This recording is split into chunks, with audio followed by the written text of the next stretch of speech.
Hello दोस्तों, good morning.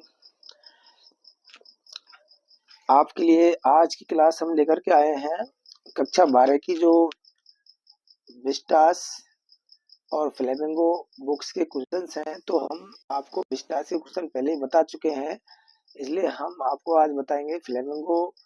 और flamingo में जो पोएट्री सेक्शन है उसके जो इम्पोर्टेंट क्वेश्चन है, ये सब हम आपको इस वीडियो में बताने वाले हैं। तो देखिए, आइए बात करते हैं। फ्लेमिंगो का पहला क्वेश्चन है, write character sketch of M Hamel. M Hamel का करेक्टर स्केच लिखिए। तो जो एम हेमल है वो क्या है कि फ्रेंच भाषा के टीचर हैं और अल्सेस और लॉरेंस स्कूल है, वहाँ पर वो फ्रेंच लैंग्वेज पढ़ाते हैं। वे कहते हैं कि जो फ्रेंच लैंग्वेज है वो दुनिया की सबसे मोस्ट ब्यूटीफुल, यानी कि सबसे ज्यादा सबसे अच्छी सुंदर भाषा है।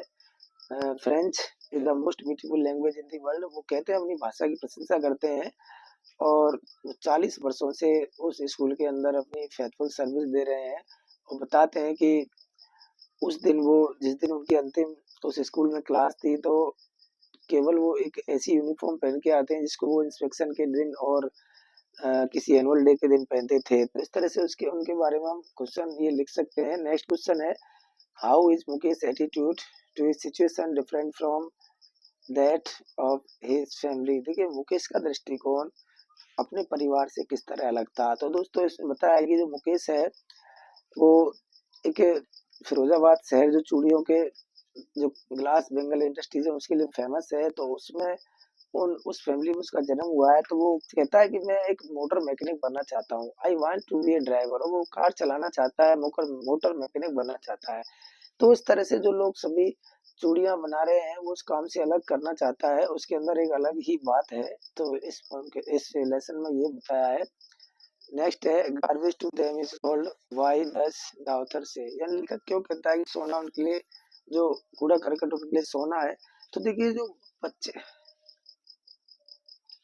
बच्चे हैं वो उस कूड़े करकट में सोना रुपया आदि ढूंढते रहते हैं। तो ये उनके लिए और सोना ही है, क्योंकि वो उस सोने को, उसमें से जो पैसा है उसको ढूंढ के ले जाते हैं और उसके फिर उससे ही वो अपने दो वक्त का जो पेट है उसको भरते हैं। और जो बड़े लोगों के लिए तो वही उनके लिए छत है, सब कुछ मतलब वही है, इसलिए उनको सोना कहा है। नेक्स्ट क्वेश्चन है, why did the iron master speak kindly to the peddler and invite him.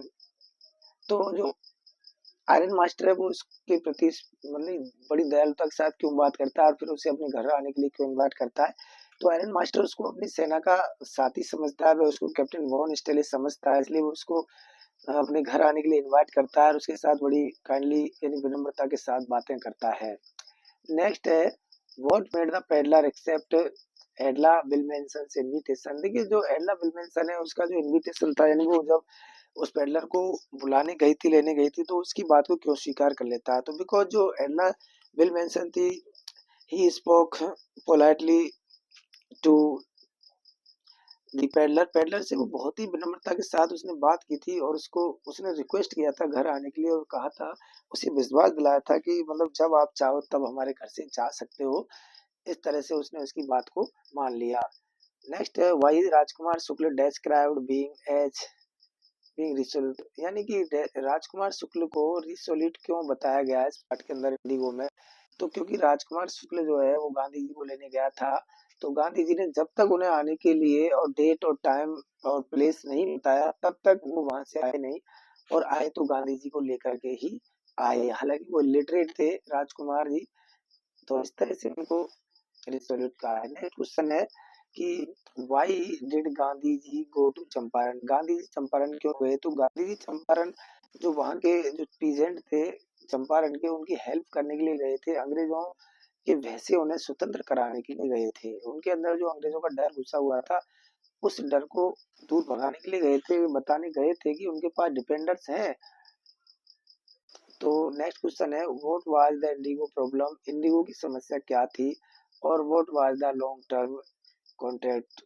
और लंबा जो कॉन्ट्रैक्ट समझौता वो क्या था। तो देखो, इंडिगो इंडिगो की समस्या ये थी कि अंग्रेज जो थे वो उनके पास बड़ी बड़ी एस्टेट थी, और वो भारतीय किसानों को, जो इंडियन टीनेंट्स थे उनको और उन जागीरों पर खेती करने के लिए मजबूर करते थे। और ये कहते थे कि मतलब इन पर आप की खेती करोगे, तो नील की खेती करने के लिए मजबूर करते थे। और उस सारी जो नील की खेती होती थी उसे किराए के रूप में ले लेते थे। तो ये इंडिगो की प्रॉब्लम थी और ये लॉन्ग टर्म दिया था कि जब तक वो उसको अपने मतलब उस शर्त के अनुसार खेती करते रहेंगे, उसको किराए के रूप में देते रहेंगे।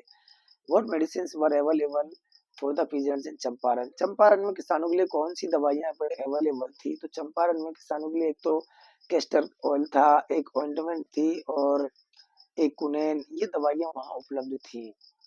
नेक्स्ट है Subbu is described as many sided genius list for of special qualities, यानी सुब्बू को बताया गया है, 4 गुणों को बताइए। इसका अथवा का क्वेश्चन है, मतलब सेम ऐसा ही इसी क्वेश्चन का है। व्हाट मतलब why was Kothamangalam Subbu describe number 2 in Gemini Studios? Kothamangalam Subbu को जेमिनी स्टूडियो में नंबर 2 पर क्यों माना जाता था?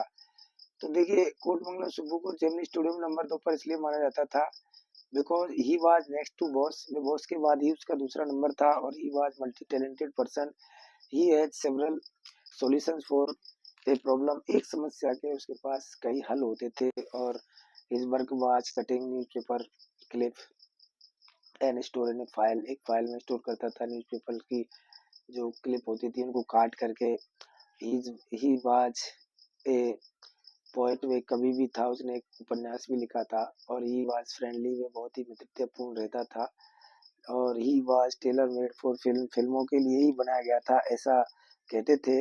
और film making was very easy with Subbu, Subbu के साथ फिल्म बनाना बहुत ही आसान था, जब सुब्बू होता था तो वहाँ फिल्म बनाना बहुत इजी था।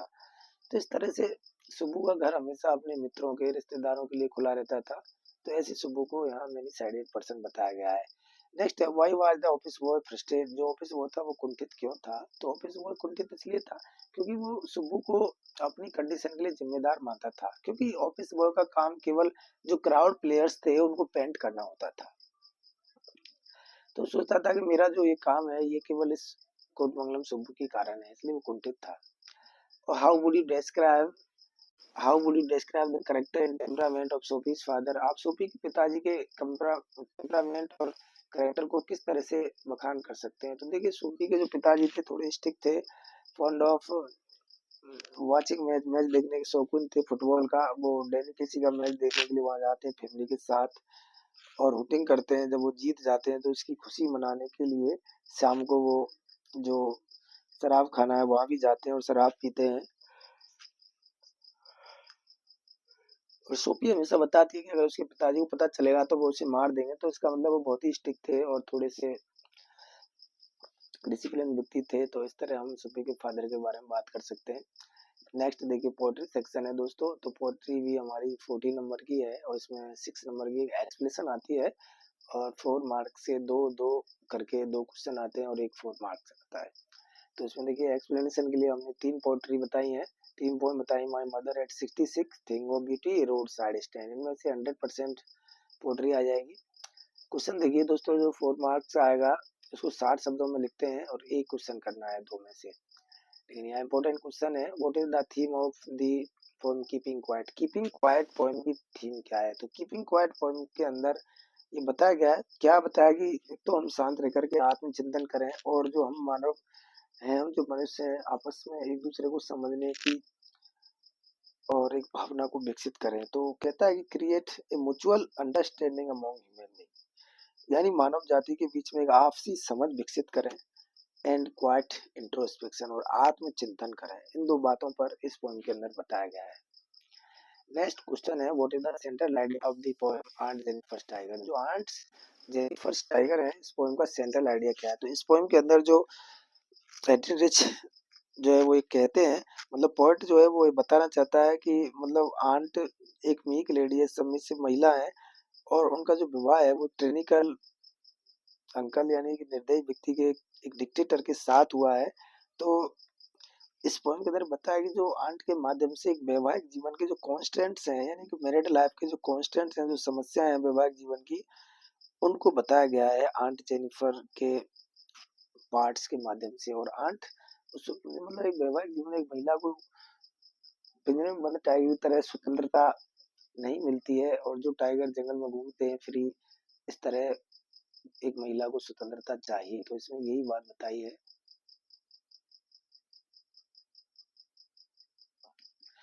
What does the poet want to tell us in the poem A Thing of Beauty? Thing of Beauty poem के अंदर कवि हमसे क्या बताना चाहता है? तो इस पोम के अंदर कवि बताता है, सबसे पहले तो he describe the things of beauty, यानी सुंदर वस्तुओं का वर्णन करता है, और he wants to say that thing of beauty joyful वर्ग, सुंदर वस्तु हमेशा आनंद देने वाली होती है, और he keeps us love life, और हमें वह जीवन से प्रेम करवाती है। तो इस तरह से इसके अंदर यही बताता है।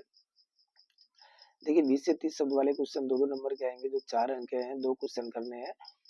Why is the author being compared to why is the mother being compared to the late winter's moon, यानी माँ की तुलना एक देरी से उगने वाले चंद्रमा से क्यों की है?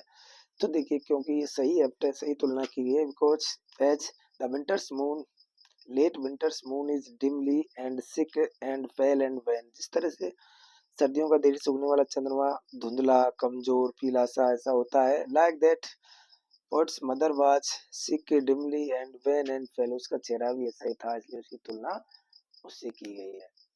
What was the childhood fear the poet was suffering from, मतलब उसका बचपन का कौन सा दुख था जिससे कवित्री पीड़ित थी?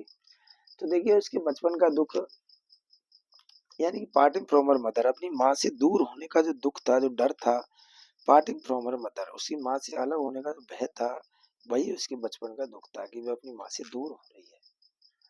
नेक्स्ट है what do the parting words of the poet and her smile signify, यानी कवि है उसके जो पार्टिंग वर्ड्स हैं और जो इसकी स्माइल है वो क्या संकेत देती है? तो देखिए कवित्री सोचती है कि वह उसकी माँ से शायद नहीं मिल पाएगी, इसलिए वो उसकी माँ को हिम्मत बनाने के लिए, सांत्वना बनाने के लिए, उसको कंसोल करने के लिए और मुस्कुराती है और उससे कहती है सी यू सून अम्मा, कि हम दोबारा फिर मिलेंगे और जल्दी मिलेंगे, इसलिए उसको हिम्मत बताती है और अपने आप को भी हिम्मत बनाने के लिए वो ऐसा कहती है। What message does the poet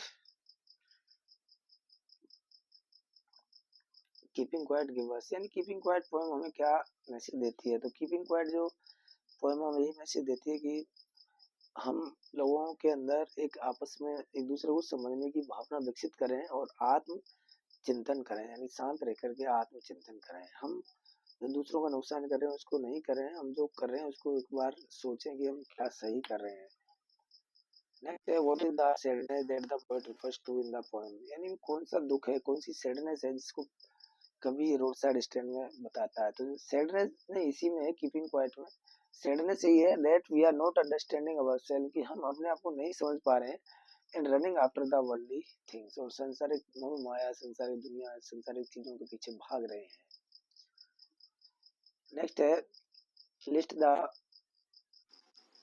thing of beauty and the that cure suffering and point, सुंदर वस्तु और जो कट देने वाली वस्तुओं की लिस्ट बनाई है। सुंदर वस्तु डेफोडिल्स है, ओल्ड एंड यंग ट्रीज है, मस्क रोज है, क्लियर हिल्स है, and the sun and the moon, ये तो थिंग्स ऑफ ब्यूटी है।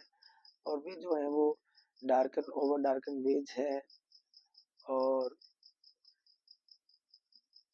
ओवर डार्कन वेज है, निराशा है, अंधेरे भरे रास्ते, और ये इस तरह से जो बुरी चीज है। नेक्स्ट इसके बाद क्वेश्चन है why is grandeur associated with the mighty dead, mighty dead के साथ ग्रेन्योर क्यों जुड़ा है? तो देखिए जो माइटी डेड होते हैं वो क्या है कि they are remembered for their great deeds and achievements, वे अपने महान कार्यों और उपलब्धियों के लिए याद किए जाते हैं, इसलिए they become idol for a nation and its people, में एक राष्ट्र और उसके लोगों के लिए आदर्श बन जाते हैं, इसलिए उनको याद किया जाता है। What were the terms being What were the items being sold at the roadside stand? तो रोड साइड स्टैंड जो किसान ने लगाई गई थी, उसमें बेर है, उसमें स्क्वैक्स मतलब जो कोल्ड ड्रिंक है, और उसमें कुछ लौकी वगैरह सब्जियां ऐसी बेची जा रही थी। what is suggested the image massive weight of uncle's wedding bed, यानी अंकल की जो वेडिंग बेड है यानी शादी का जो बंधन है वो क्या सुझाव देता है? तो जो आंट है वो मीक लेडी है, सबमिसिव महिला है, और उसका जो विवाह है वो एक ट्रेनिकल एक डिक्टेटर अंकल के साथ हुआ है, तो सी इज अफ्रेड ऑफ हिम, तो उससे डरती है। और जो मैसिव वेट है, जो वेडिंग बैंड यानी कि विवाह का जो पट्टा है वो उसके हाथ पर रखा हुआ है, तो उससे कहते हैं वो उसका वैवाहिक जीवन उसके लिए नरक बन गया, उसके लिए बोझ बन गया है, तो इसलिए यहाँ ये बात बताई है। देखिए दोस्तों यहाँ हम पूरी रणनीति आपको बता रहे हैं कि जो क्वेश्चन नंबर 3 आएगा उसमें जो कंपोजिशन वाले पार्ट्स में, उसमें क्या है कि 4 अंक का एक तो एडवर्टाइजमेंट और नोटिस, अब की बार मोस्ट इंपोर्टेंट एडवर्टाइजमेंट और नोटिस है, ये दोनों ही आने की संभावना है, पूरी संभावना है। रिपोर्ट्स में हम लाए हैं आपके लिए a house on fire, drowning accident, a road side accident या road accident, a heavy rain, tree plantation camp, blood donation camp, a bank robbery और एनुअल फंक्शन और क्रिकेट मैच। इसी तरह लेटर के अंदर भी हम आपके लिए लाए हैं जॉब एप्लीकेशन। तो आती है हर बार, तो एक फॉर्मूला याद कर लीजिए जो हमने हमारी क्लास में डाल रखा है, आप कभी भी देख सकते हो। एक है बिजनेस लेटर, जिसमें किसी डिफेक्टिव चीज को रिप्लेस करने के लिए आ सकता है, चाहे मोबाइल हो, कैमरा हो, चाहे एसी हो। नेक्स्ट है to send duplicate copy of marksheet की डुप्लीकेट कॉपी मंगाने के लिए बोर्ड को लिखा जा सकता है।